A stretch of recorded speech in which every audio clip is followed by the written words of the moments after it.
네, 이준석 전 국민의힘 대표가 작심 기자회견과 언론 여론전 이어가면서 여권 술렁이고 있습니다. 와중에 내일이면 윤석열 정부 출범 100일을 맞는데요. 여당과 대통령실 좀 어수선합니다. 국민의힘 혁신위원장 맡고 있는 최재형 의원 나와 계십니다. 안녕하세요. 네, 안녕하세요. 예, 이준석 대표의 기자회견은 뭐 60분이 넘었는데 네. 보셨습니까? 예. 예, 다 보셨어요? 예, 뭐 다른 행사 때문에 그 시간에 못 봤지만 예. 전체적으로 이제 봤습니다. 예. 어떻게 느끼셨어요?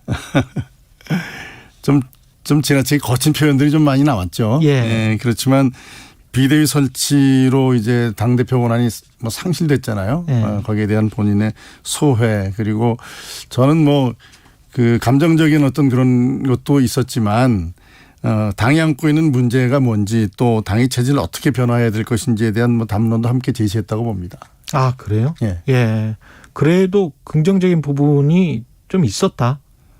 내용을 보면은 내용을 우리 보면 당이 좀 바뀌어야 되겠다라는 언급을 후반부에 많이 했죠. 예. 거친 표현은 문제가 될 수 있지만 좀 그렇죠. 예, 감정을 좀 자제하는 게 좋지 않았을까 하는 그런 생각은 듭니다. 예. 어떤 부분들이 당 혁신위 위원장 맡고 계신 뭐 최재형 의원 입장에서는 저런 부분들은 맞는 말인 것 같다라고 느끼신 부분들은 어떤 부분일까요? 당이 이제 그 새로운 이슈들을 계속 팔로우업해야 이제 네. 기존에 있던 어떤 그 담론만 가지고서 계속 나가서 안 된다라는 그런 부분도 얘기를 했고요. 예. 그리고 이제 당이 처한 그 상황에 대한 어떤 그 절박함, 이 변화하지 않으면 안 된다라는 그런 것들에 대해서 몇 가지 얘기를 했다고 저는 봤습니다. 정말 진정한 새로운 보수로 거듭나야 된다. 그렇습니다. 그런 측면이 있다고 느끼시는 거군요. 네, 그 안에는 그런 내용을 담고 있었죠. 예, 이준석 대표가 당 혁신안에 대해서 뭐 책도 쓴다고 하는데 네. 이런 것도 혹시 반영이 될까요? 그 부분에 관해서 이제 혁신이 출범하면서 이제 몇 차례 이야기 나눴습니다만은 뭐 자세한 얘기를 그렇게 할 그 시간은 없었습니다. 뭐 할 기회는 없었습니다. 그러나 뭐 책도 쓰고 그랬다니까 저희가 뭐 당원들 의견도 수렴하는 마당에 당대표 1년 지내면서 이제 당이 어떤 문제를 안고 있고 어떻게 바뀌어야 되겠다는 아이디어를 많이 가지고 있을 것 같아서 뭐 제가 이 대표 만나서 그 부분에 관해서는 뭐 이야기를 들어볼 생각입니다. 법률인이시기도 하기 때문에 가처분 신청을 지금 한다고 하지 않습니까? 네.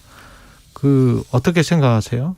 정치적으로 풀어야 될 문제라고 보십니까? 아니면 법적으로까지 이렇게 가야 될 문제라고 보십니까? 이제 지난번에 저 같으면 이제 가처분 신청을 하지 않았을 거다라는 말씀을 드린 적이 있는데요. 아무래도 뭐 이 대표로서는 뭐 하고 싶은 말이 많겠지만 뭐 제 생각에는 정치적으로 풀 수 있는 가능성이 있었으면은 그렇게 푸는 게 더 좋았을 거 아닌가 그런 생각을 가지고 있습니다. 근데 정치적으로 지금 풀기에는 돌아올 수 없는 강을 건너버렸다 그런 평가가 많은데 네. 그렇게 생각하십니까? 아니면은 여전히 여지가 있다, 타협의 여지가 있다. 저는 아직까지도 뭐 그런 여지를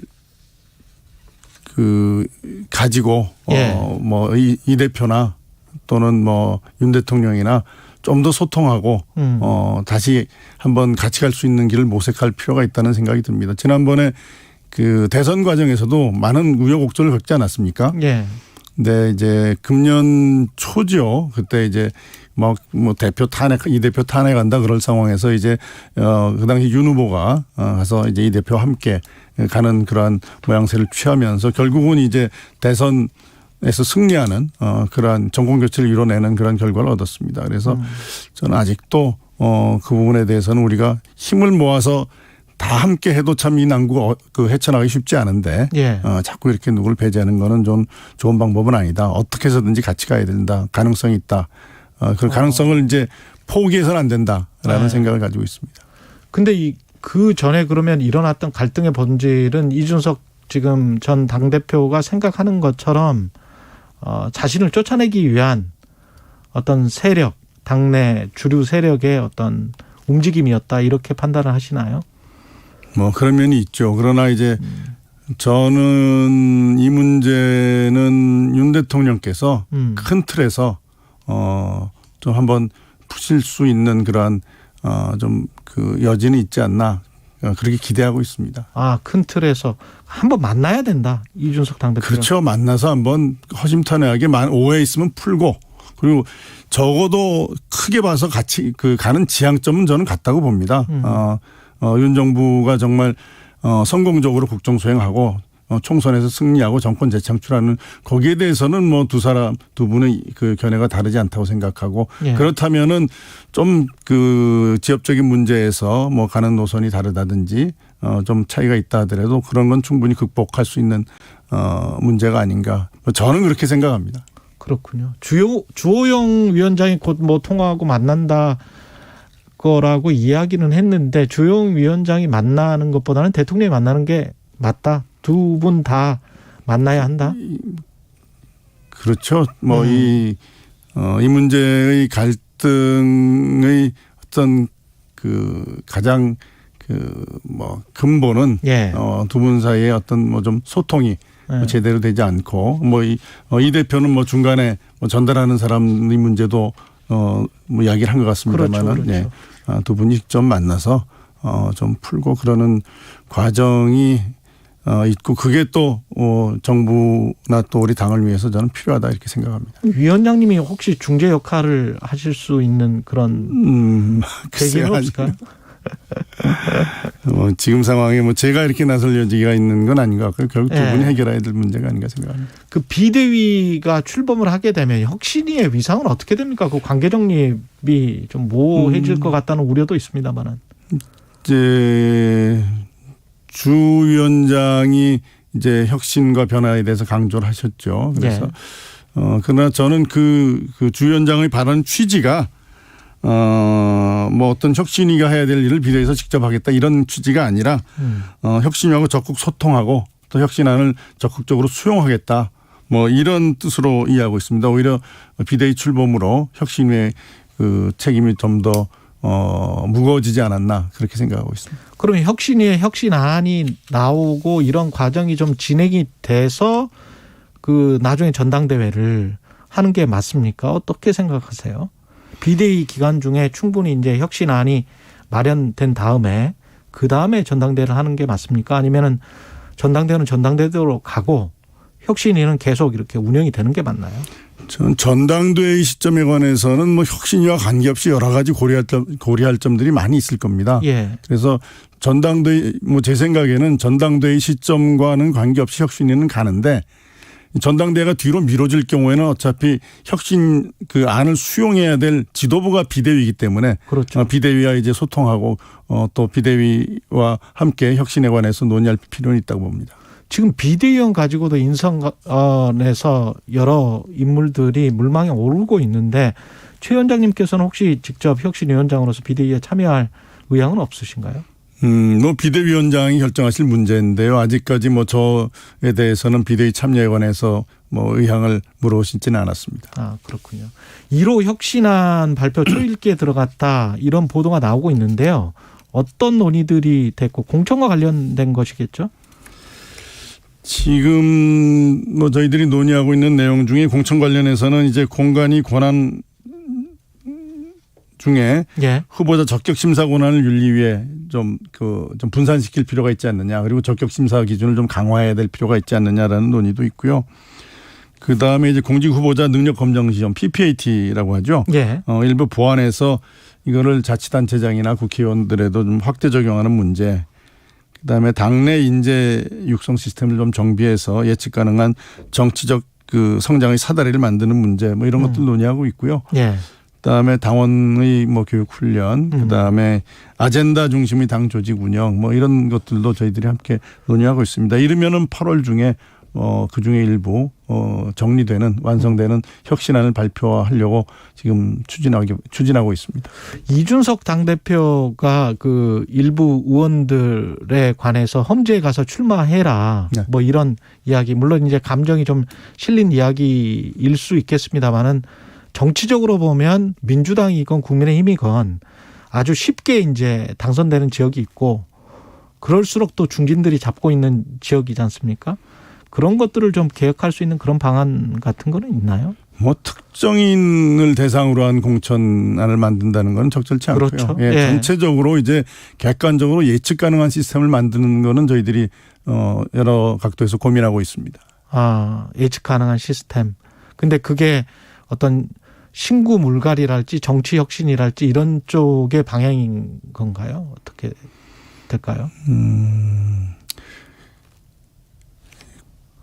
뭐 삼선한 의원들에 대한 재공천의 금지 이런 걸 논하는 민주당 그런 이야기가 있었었죠. 그런 이야기도 혁신에서 나오긴 했습니다만 그 부분에 대해서는 아직 저희들이 결론을 내린 바는 없습니다.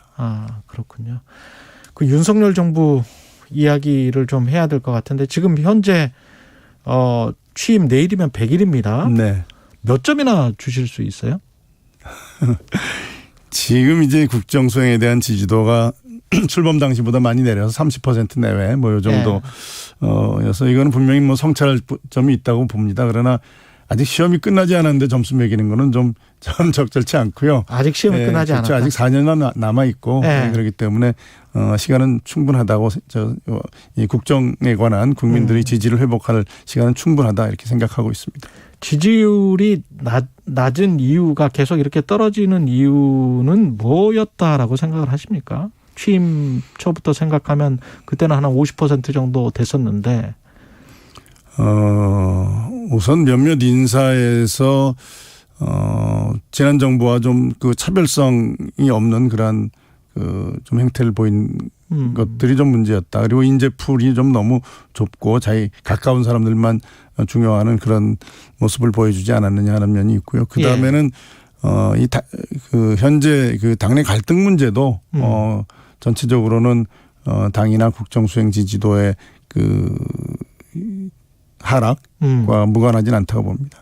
그 대통령이 보낸 문자 파문이 굉장히 컸지 않습니까? 내부 총질 파문. 근데 그 다음에 권성열 직무대행 당시 직무대행이 보냈던 문자가 대통령의 뜻을 받들어 이런 구절이 나오잖아요. 그게 당과 정대 간에 대통령실 간에 올바른 관계인가? 거기에는 좀 의문점이 있거든요. 대통령의 뜻을 받들 집권 여당이 당정대 협의와 원활한 소통은 필요하죠. 그렇지만 중요한 거는 정부나 또 대통령실에 대해서 당이 해야 될 일은 지원하는 부분도 있지만은 쓴소리하는 것도 중요한 기능입니다. 그렇죠. 그 기능이 많이 약해지면은 전체적으로 이 여권 전체에 대한 국민들의 신뢰가 좀 약해질 수 있는 우려가 있죠. 앞으로 마지막으로 가장 어떤 부분을 좀 봤으면 좋겠습니까? 대통령의 국정 운영 살리기 위해서는. 지금 현재 그 국정 운영에 관해서 가장 중요한 것은 국민들의 신뢰를 회복하는 겁니다. 국민들의 신뢰를 회복하는 것이고 지금 상당히 국정 지지도가 떨어져 있는데 국민들이 마음을 다시 얻는 데서 출발을 해야 되는데요.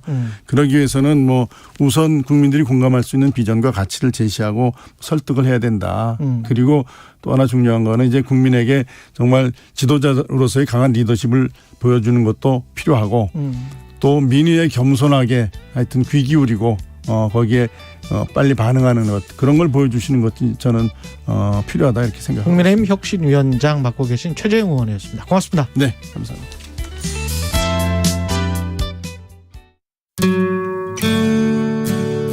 제가 서대문